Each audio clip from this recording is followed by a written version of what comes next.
It is Monday, March 4th, 2024. This is another edition of Baseball Today, presented to you by Factor. That is my man, Trevor Plouffe. I am Chris Rose. Producer Dan is along for the ride as well. Hope you had a good weekend, my friend. You all right? I'm doing great, Chris. I had a great weekend. Saw Megan the Stallion at dinner, so that was a treat for me. Oh. You know, and then I told last night I went to bed at 8. So look at me. My skin is looking nice. I'm replenished. I feel great about everything. How was your weekend? Busy with the NFL scouting combine in Indianapolis. I made it last night back here at, I don't know, midnight or 1 a.m. or whatever it was. So it's that simple. But all is well. All is well. Here, ready to fight through. Already did an edition of football today. Ready for a little baseball today. And by the way, you'll notice I'm wearing one of the new spring training hats of the Oh, Philadelphia. why is that? Yeah, shout out to my guy Dave from New Era who sent. So I'm going to be wearing these things. What? Dave, I'll take some spring training hats as well. We do the show together. That's true, which is exactly why I loved going on that trip with you to Utah and the one before that to Cabo. And since we're a team, I loved doing all those with Matthew Stafford. Those were great trips. I invite you on every trip. Not once. That was a good try by you. Good try, but it was a lie. It was a lie. Anyway, baseball today is brought to you by Factor.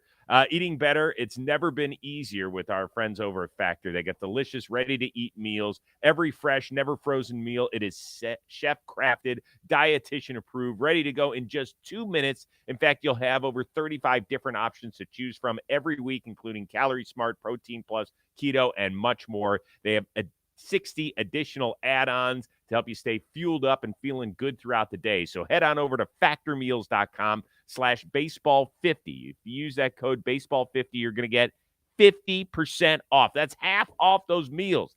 That's the code baseball50 at factormeals.com/baseball50 to get half off today. So go do that. Plus, we're going to have our Factor question of the week. Make sure you get it in by later in this week. I think we're going to do our second show on Friday, so get it in by Thursday night. If we read your question, you're going to be famous. It's that simple. Pretty good. I don't know if you'll be as rich as Zack Wheeler. Monday morning, we wake up and boom, that bank account business is booming, as Antonio Brown used to say. 3-year, $126 million extension. Are you shocked by the number?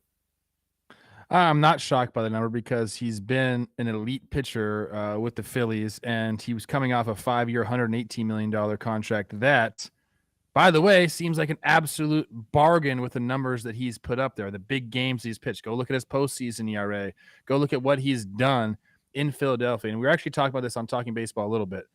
Doesn't it seem like and none of these guys are homegrown except for Nola. Doesn't it seem like this is like a homegrown team? Like the way they've all rallied together and become a tight-knit family in Philadelphia. Like this is just so perfect. We're keeping this core together who seemingly every single year, like it's a World Series team they have right there. Mm-hmm. Like this team, like they are put together very well and for a few more years. Like they have this window, and I think that Middleton and Dombrowski, they realize what they have going on there is special. And to be able to negotiate with the guy who's done what he's done and not let him get to the free agent market is huge for them because of how important he's been.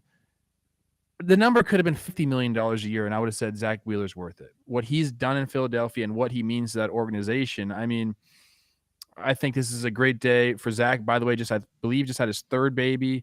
So he has that awesome news plus a new contract. It's good. It's good for the city of Philadelphia. It's good for the Phillies team. It's good for Zack Wheeler. I think this is one of those contracts where everyone's just happy, man.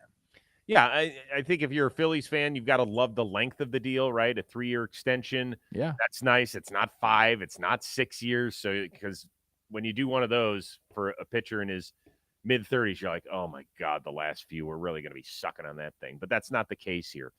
Let me ask you this, though, because there were reports.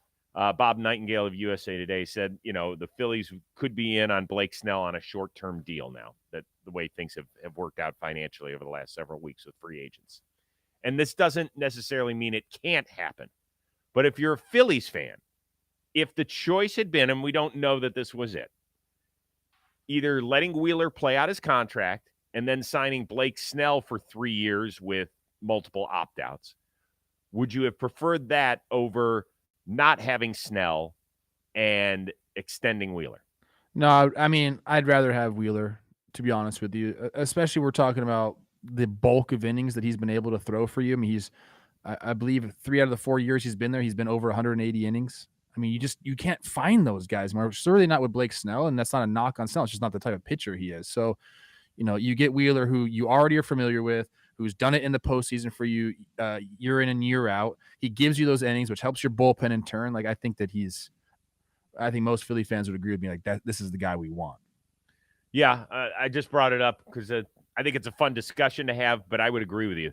The thing about Wheeler, as good as he's been during the regular season, and you mentioned this, when he gets to October, he gives you something that most even good starting pitchers don't do these days, and that is give you length. He averages at least 6 innings a start in the playoffs. And in the world that we live in where, we can't let even our good pitchers face the lineup 3 times, they're like, yo, go be that dude. Go do that. So they have faith in him, and he rewards them. I think it's great. I wouldn't wake up today if I were a Phillies fan and be like, what are we doing?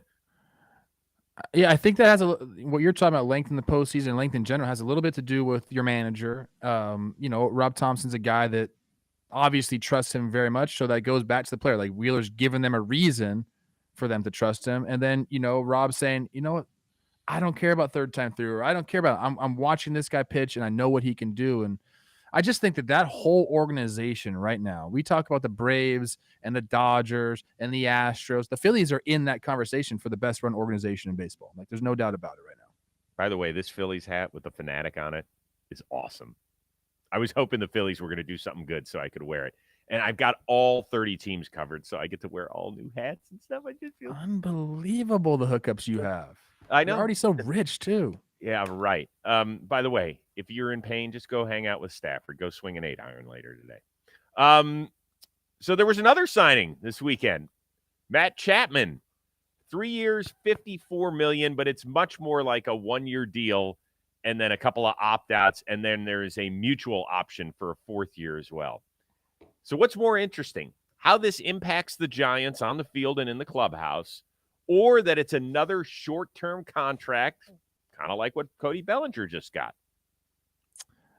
Honestly, I think the more interesting aspect is the short-term deals. I think that the Giants are lucky to have Chap at third base, and there's going to be some sort of roster crunch there with J.D. Davis and Wilmer Flores, and kind of what's going to happen with those two guys. But to me, yeah, it's Boris coming into this offseason with the Boris 4 or whatever the heck we were calling it, and it just hasn't happened yet. And there's a lot of factors for that. The TV deals you can point to, Kike Hernandez calling the organizations out, saying the big C word, all these different things. But the fact that, and I spoke to Chapman, he's stoked to be in San Francisco. He's excited to be reunited with Bo Mel. He's healthy. Like, all these things are going on. But, in the end, we've heard rumors of the A's offered him a massive extension. The Blue Jays even offered him an extension. And now we're sitting here with what you're right. It's essentially a 1-year, let's get rid of the qualifying offer deal. And it's, I don't know if there's been some missteps along the way. We don't have specific numbers on what those deals were. But whether there's a bunch of factors going to, I guess I don't know exactly why these guys are having to take these. And there's some question marks with, Chapman's offense the last couple of years, although there's some other peripheral stuff that says he hits the ball as hard as anybody, right, and barrels the ball up just as hard as anybody. So, if things change and maybe he gets a little bit more lucky, that his numbers will be better. I think that is the more interesting aspect of this situation, because we thought all these guys were going to break the bank, because in the last couple off seasons, we've seen guys break the bank, and that just hasn't been the case for Belly and Chapman. You can kind of look at their situations, and they're similar, where the track record has been up and down, I guess, to say the least, with these guys. And they're both exceptional on defense, and a lot of their value comes from that. But to me, that was a little bit more interesting. And I hope that, without the qualifying offer, he goes back in and he has to deal with Bregman a little bit next free agency. But I know he's going to thrive there. Logan Webb's going to get him a bunch of ground balls. We're going to see him play that platinum glove defense. It's going to be great. Yeah, he mentioned I'm just going to pound guys with sinkers inside. Go hit it to that dude over at third. Yeah. Okay. Giants fans should be happy. He is a Yeah. good player. He is improving your team defensively, clubhouse. I don't think he's going to hit 17 homers again, although who knows. Hopefully he hits mid-20s. I'd love to see that for him. He's a really good dude and a great clubhouse guy. I would be pissed as a motherfucker right now if I'm him. And part of it is you because you are the client, right? You're the one who can say yes or no. And the first report was 10 years, 150 in Oakland, and he turned that down. And at the time, I don't think anybody was like, what are you doing? I mean, it was $150 million, but he was one of the best third basemen in the game at the time. He isn't that. He's still a very good third baseman, but we went over that list on last week's show. Like, where does he rank? There's at least probably 8 guys that are ahead of him. He's right around 8-9, which is still really good, but it's not $150 million. The next deal was this past offseason. There was a report he could have gone back to Toronto for 9 figures, a team that was going to be in playoff contention yet again. They were both his years in Toronto, a team with which he was familiar, and it's 9 figures. And now he's going to sit here. He had a quote after he turned down the Oakland offer, whatever it was, if it was 10 or 150, whatever. He said, you can play that what-if game forever. And he goes, I have at times. So how do you think he's a human being? He is a great guy, but he has got to be sitting here and saying, what the hell did I do? Yeah, I mean, yeah, you can definitely think about that. I was just looking; he's made $32.6 million throughout his career already. He's got another 20 coming to him this year. So now you're sitting at 52. There's not a lot of things that you need when you make that much money, so you can take solace in that fact. But if you're saying, "Hey, man, I've had another 100 that I may or may not get in my career," yeah, it's gonna eat at you. There's no doubt about it, man. And you can say differently because that's what you're supposed to do as a professional. I'm gonna go do my job, but 100%. He's thinking right now, dang, what would I be doing if I signed that deal in Oakland? I probably wouldn't be there. I'd probably be playing for the Braves or something. But it definitely is going to be in his head even throughout this year, Chris, because he knows he knows he can make another X amount next year just by showing up. But if he wants to go out there and get that deal that he left on the table, he's going to have to perform at an elite rate again. So it puts a little pressure on you. I fear, and then I do want to talk about the Giants just momentarily. I fear that he will be forever known as the guy who turned down 2 9-figure offers. And that's too bad because that's not who he is. Like, he's been too good a player at this league but I think 10 years down the road when we mention the name Matt Chapman, I think one of the first things that's going to come up is, man, he turned down 2 9-figure deals from 2 different teams. And that sucks. I think it's something he's going to have to live with. It's too bad. It's too bad because I really like him a lot. Question to you. Yeah. I told you after this year, 52.6. Hmm. Does he get to 9 figures in his career? Mm-hmm. It means another 48 or 47.4. Yeah, I think he does. I think he does. I think he'll squeeze out some at the end of his career. But it is a weird time in baseball right now. It's going to be close. It's a great over-under. That is a great over-under. Set it at 100.5 million. Let's see here. Who was it that I want to get the name right? Hushberger said, have we already talked about J.D. Davis not understanding his role in Crawford's situation? We have not. Hush, thank you for putting that in the chat. J.D. Davis needs to get traded. He's too good a stick to just use as a utility corner guy when they already have Wilmer Flores. He needs to get traded. And you know what? Send him to Seattle. That's what you do. You all have a nice working relationship. Go send him up there. Here's a question. Luciano coming up. Mm-hmm. The projections aren't great on him. They obviously believe in him long term. Like, if he struggles, does Chapman go over to shortstop? Don't say it. No. Why not? The guy hasn't played it in the pros. Doesn't matter. Mookie Betts. It doesn't. Mookie Betts was an outfielder. Then he came back to the infield and did just fine. Matt Chapman can play anywhere on the field. He's that good defensively. Okay. I'm just asking. Like, I mean, I saw Susan Sluss, our Susan Slusser. I call her the Sluss Master. She said no way he was going to play shortstop, but Right. I'm saying that's an option. I wouldn't. I Okay. wouldn't. I think you're taking one of the best defenders. It's him and Arenado. I just that doesn't make enough sense to me. Okay. I think they did undervalue the shortstop position. The Brandon Crawford stuff, I'm sorry. Seeing him in Cardinal red is weird. Really weird. I thought How about last that year, Mason Wynn, Brandon Crawford, like there's like respect, but like also like, man, why'd you sign here? Like what the I know, fuck? right? Interesting. All interesting stuff, man. All right. We continue on, and today's episode is sponsored by our friends over at SeatGeek. Hopefully you know them. If you don't, head on over to your app store on your phone. Download the SeatGeek app. It is the #1 rated ticketing app with nearly 30 million downloads. Did you know there's more than 70,000 events every single day on SeatGeek? That includes sporting events, concerts, festivals, and oh so much more. The thing we love about it, they are looking out for your best deal. When you open up the app, you'll notice there's these green and red dots. The green dot means you're getting the best deal possible. And you might look at it and you say, well, hold on. These aren't floor seats or these aren't seats right behind the dugout. That doesn't mean I'm getting the best. No, it means the best deal. So, buck per seat. Think of it that way. And then if there's a red dot on it, even if you think it's a great seat in the house, it's not the best deal for you. So they want to take care of you. And every ticket is backed by their buyer guarantee. SeatGeek's the only site out there that lets you return your tickets ahead of the event with swaps for future dates. And we got the hookup for you. Use that code word today. You're going to get $20 off your first purchase at SeatGeek.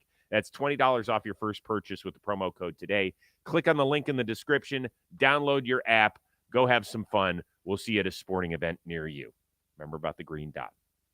All right, we continue on. Today's a big day for the Atlanta Braves. Huge day. Ronald Acuna, the reigning NL MVP, has had some irritation in that knee that he had surgically repaired back in 2021. He's now going to see his surgeon, Dr. Neil Elitrosh, out in Los Angeles for more.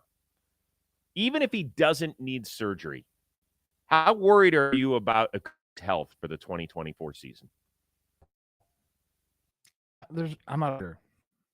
What? So, really? No. I mean, am I worried about it? Yeah, like you want this guy at full go. We saw it happen last year in 2023 when he just did something that nobody else in the history of the game has done. What's crazy though, Chris, is like if there's any team that can withstand a guy like him being out, it's the Braves. Like we showed it in 2021, didn't we? Like, so am I worried about it? I guess until we get more information. If this is like a big deal and like he's got to take like a couple months off and have to revamp himself or what am I looking for to get himself ready for the season, then yeah, it's a big deal. But until then, I'm going to say I don't think it's that big of a deal. They keep saying, I mean, Anthopoulos has come out and said opening day is not in question, that he thinks he's very highly likely to be ready for opening day. So until I hear differently, I'm not overly concerned. I hope this guy's on the field because he's such a special talent to watch. But again, if it's, let's just say it's a month, let's just say, hey, we're going to be super cautious with this dude and we're going to give him a month. The Braves don't care. Like they'll be just fine getting by without him. But you want him in the lineup. There's no doubt. So I guess to answer your question, I'm not that worried about Acuna's health. So I think the thing that would worry me is, okay, you don't need surgery, but it wouldn't be the worst thing in the world. No player wants to get surgery. No player wants to delay the start of their season, even if it's necessarily the best thing for them. And I would totally get that if that was the thing that was presented to Ronald Acuna. But because of him being so dynamic, it goes Shohei and then him in terms of the skill set that you bring to the game, right? We've never seen somebody go, 40-50 and 40-60, and then he lands at 41-73 a year ago.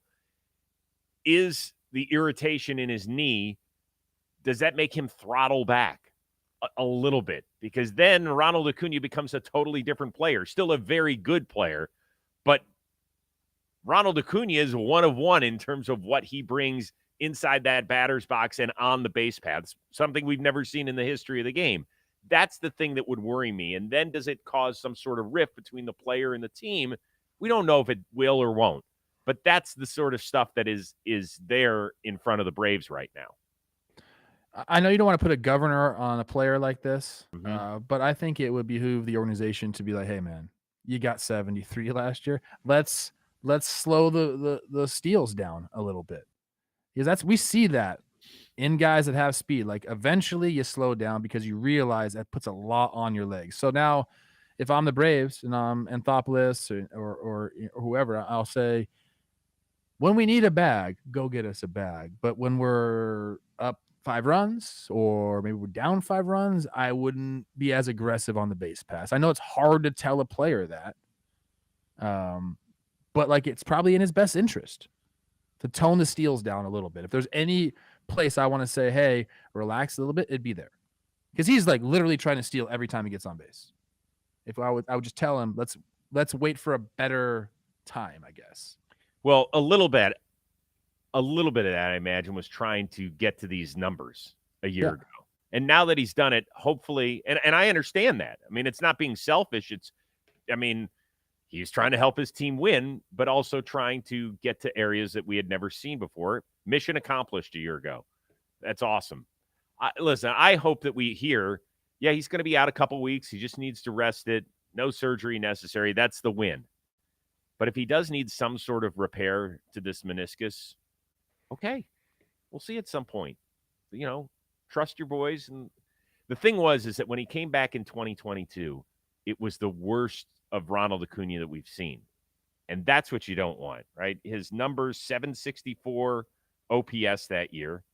And last year, he was over a $1, which is ridiculous. He was 29 of 40 in stolen bases. So he got caught 11 times that year he came back. Last year, he only got caught 14 times. Ridiculous. I mean, you see his swing, you understand he uses his legs, and that's a massive part of any baseball player's power numbers, which you just mentioned in 2022, all the way down to a 413 slug percentage. That's a T. Plouffe slug percentage. That's not a Ronald Acuna Jr. slug percentage. So, obviously that hampered him a little bit. I do agree with you in the sense that let's give this guy some time. Like I would give him, some weeks here, and if you're gonna miss open days, so be it, dude. Like this is not the time we need you for, right?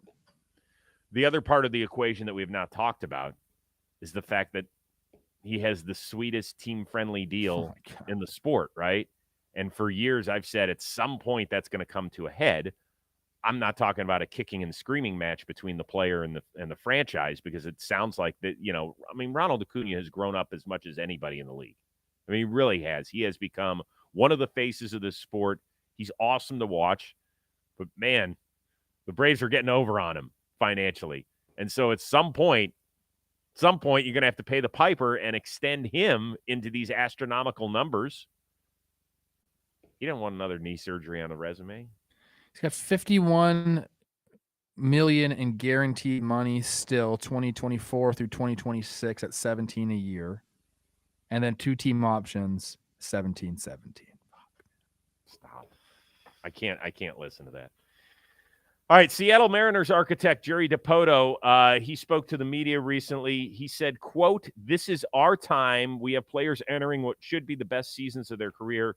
We think now is our window, and this is the group of players that can lead us there." Do you agree with him? I mean, I do. This is a very good baseball team. Now, are there still some holes? I would say yes, but when you're talking about on the pitching side of the ball, I don't know if there's a better rotation 1 through 5 in all of baseball. They've been able to create relievers seemingly out of nowhere, taking guys and turning them into something every single year. That's happened. They got a couple guys kind of banged up right now in the bullpen, but I don't worry about that side whatsoever. Like the pitching side, I agree with 100%. The offensive side, I think, is a little more. I wish they would have gone a little bit further there. I think they might end up regretting trading Kelnick a little bit. They did bring some guys in. They do believe in some of the young guys, but a lot of the guys they brought in, Haniger's dealt with injuries. Garver's never really done it like full season at DH, although they had a great year last year. Like there's still some guys like Ty France needs to like step it up again. It's like they need guys in that lineup. They need them to all like have their best years all together. And that's what teams that win do. Like they have guys that step up and it's kind of all at one time. And then it culminates in a postseason run or World Series victory. So the pieces are there, Chris. I wouldn't say like this is the best team in baseball. Like, no, I wouldn't say that at all. I'd say pitching wise, like they're up there for sure. Lineup wise, there is some thump there. If Julio has a Ronald Acuna Jr. 2023, that helps a lot. Like, but I think I don't disagree with what he said. Like, this team is very, very good. If they go for it a little bit during the season, if they add during a little bit of the season, I could get more on board with this. But I think there's still a little bit of question marks with the lineup. But I like this team a lot. And how could you not? Yeah, the pitching, great. Awesome to watch. I believe they led the league last year in ERA, if I'm not mistaken. So they got rid of a lot of pop in that lineup. They were fourth in ERA, first in WHIP. Okay, thank you. Suarez, Kelnick, Teoscar, 59 homers is what they combined for, but also more than 550 strikeouts. We know they were trying to change the complexion of the team. I don't know if they did it entirely, but they tried it. God, I didn't know that J.P. Crawford led the American League in walks. He really, wherever he went to go work on his hitting, he did go to Driveline. So that's where Ty France went, and Seattle needs to hope that that's going to straighten him out. What did Cal Raleigh say, like, on the last day of the season? He wished they would have gone more in, like the Rangers. Yeah, exactly. That's the team that they just watched go celebrate in the visiting clubhouse. And, I mean, they didn't go all in. It's not what they did. Chris, they brought three really good hitters in their lineup. You bring in Garver, you bring in Haniger, and you bring in Polanco. Like, that's three really good hitters. Did they go, like, and get fucking trade for Juan Soto? No, but who else is out there that they should have went and got? I mean, JD Martinez? Well, they could say that for everyone, but they already signed Garver for that role. No, but they could have traded one of their young pitchers for somebody. What would have been wrong to try and go get Juan Soto for this year? They don't operate like that. But why not? I mean, what do you mean they don't? Why? Because of their tremendously successful run that they've had over their 47 seasons? Dude, they've never been. I mean, look, that would have been great for them. Why wouldn't you have gone and done it? Why wouldn't you have put Juan Soto next to Julio Rodriguez? Why wouldn't you have tried it for a year? I mean, that would be beautiful. Right? I mean, let's try it. Let's just try it for a year. No? Let's go trade for Bryce Harper while we're at it. Like, what are we talking about here? Like, let's be I would just say this. And I know that the Yankees, what they gave up was a young pitcher that may or may not be a starter, but they think he can be, and some other pieces as well. So it does seem like they could have went out and made this deal. So I agree with you there, I guess. Now you're kind of making my shoot head your shot, bro. Bit. Shoot your shot. These other Maybe guys they did. You don't know that they didn't try to get Juan Soto. It seems like that's a very Jerry DiPoto thing to do. No, you just told me it's not. Well, now that I got to thinking about what they actually gave up to get him, then yes, I'm like, dang, like, shoot. Could have happened. I don't know. Gary wrote in the chat, the reason the M's don't win is because of their front office. I don't know. They're kind of fun because they're always changing stuff. It's just I would have liked to have seen them take an enormous swing. There wasn't a lot of enormous swings, though. Like, who else is there? You gave me a good example with Juan Soto. You gave me a good example with Juan Soto, but who else? That's the perfect one. That is the perfect one. Or Juan. Thank you. I know. I'll be here all day. All right, we still have one more thing to go, but first, This show, guys, is brought to you by the DraftKings Sportsbook. We got a lot of basketball happening right now. We just saw LeBron put up 40K. That was awesome. They're an official sports betting partner of the NBA. New customers who deposit $5 or more can get a no-sweat bet of up to $1,000 back in bonus bets. It's easy. All you got to do is download DraftKings Sportsbook app now. Use code BASEBALL today, and new customers can get that no-sweat bet up to $1,000. If your first bet loses, that's only on DraftKings Sportsbook with code BASEBALL today. The crown is yours. Gambling problem, call 1-800-GAMBLER, or in West Virginia, visit www.1800gambler.net. In New York, call 877-8-HOPE-NY or text HOPE-NY 467-369. In Connecticut, help is available for problem gambling. Call 888-789-7777 or visit ccpg.org. Please play responsibly on behalf of Boot Hill Casino and Resort in Kansas. 21 plus age varies by jurisdiction, void in Ontario. 1 no sweat bet per new customer issued as a 1 bonus bet based on amount of initial losing bet. Bonus bets expire 168 hours after issuance. See dkng.com/promos for deposit, wagering, and eligibility restrictions, terms, and responsible gaming resources. Chris? All right, thank you. Last thing, a couple of interesting stories to come out of Mets camp. And they don't have a ton to do with baseball, but they're kind of fun. First of all, they're getting a dance team. But is that a bigger story than the fact that pitcher Sean Manaea actually cut his hair? Holy smokes, look at the difference. What's the bigger story there, dude? Dance team for sure. Shout out Shamanat. You're a good looking dude. Stop trying to be not good looking. Same with Brandon Marsh. I just found out under all that is actually a good looking guy. Like, guys, play it up. You guys are freaking professional athletes who are sexy. Use that to your advantage. Anyways, it's all about the dance team, Chris. Every team needs to have a dance team. What do we talk about in baseball? It's not just a sport. It's entertainment. We need to entertain the fans. I was on the moon last night. For those who know what that means, you know what that means. And I started thinking about baseball games in general. You should never, especially the way they have all the lights now and you can turn them on, turn them off at a moment's notice. You should never want to leave your seat during a baseball game. During the innings, you're watching the game. In between innings, we need to do so much more. Like the video boards need to be going off. We need to have fire going. We need to have people in their seats, never leaving. Food to your seats, which is already happening. Like all of that needs to happen. And having dancers entertaining the crowd during the game, going through the stands, that's just part of it. Like we should be doing this. It's about entertaining the fans, and this is a step in the right direction. But I think baseball as a whole needs to go so much further in that regard. I can't wait to see how this plays out, man. I cannot wait. It'd be awesome. It is on top of the dugouts, and there are going to be some people already who are going to be like, "Whoa, this is baseball. We don't need that. I'm not going to watch if you have a dance." Of course, you're going to watch. Cool. I'll watch. Yeah, don't worry. Who are the teams that have it right now? It's just the Marlins, I think, and Astros do. Do they have a dance team? Okay. Yeah. Great. Texas, they got people dancing. Texas knows what's up, dude. It's working. Yeah, let's go. Let's get the dance team out there. By the way, did you see how long it had been between haircuts for Sean Manaea? I didn't. Want to guess? I mean, I'm looking now. Like those curls, like his hair is actually much longer than that. So I have to think about that. And that's like 2 years. 4. 4? 4 years. Could you imagine going 4 years without a haircut? Gross. Sean, it's disgusting, bro. Come on. Well, it doesn't mean he didn't wash it. Do you know Sean Manaea? I've talked to him. I've interviewed him a couple times. I'm not saying he's a dirty guy. I'm just saying, come on, man. Look how good he looks. He totally looks like a different human being. It's incredible. I don't know. I think the longest I go between haircuts is like 5 weeks. Yeah. Maybe 6. Oh, God. Hey, everyone go Google Brandon Marsh pre-beard and hair. Like, he's a good-looking guy. Interesting. What are you doing, Brandon?